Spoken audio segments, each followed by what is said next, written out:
La salvaguardia dell'ambiente è al centro di due ordinanze emesse dal Comune di Orsago, che si dimostra quindi molto sensibile alle tematiche ecologiche.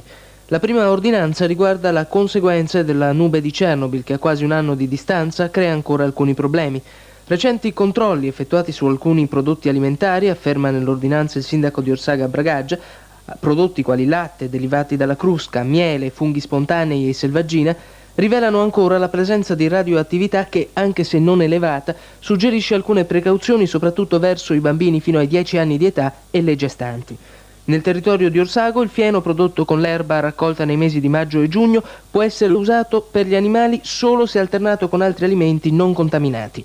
La crusca prodotta dopo la fuga radioattiva deve essere solo il 50% della dieta degli animali.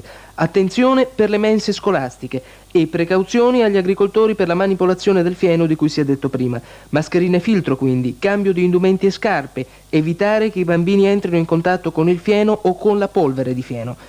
L'altra ordinanza accomuna invece Orsago ad altre amministrazioni vietando dal 1 settembre prossimo i sacchetti e i contenitori di plastica non biodegradabile, fatta per ora eccezione per i sacchetti destinati a contenere le immondizie.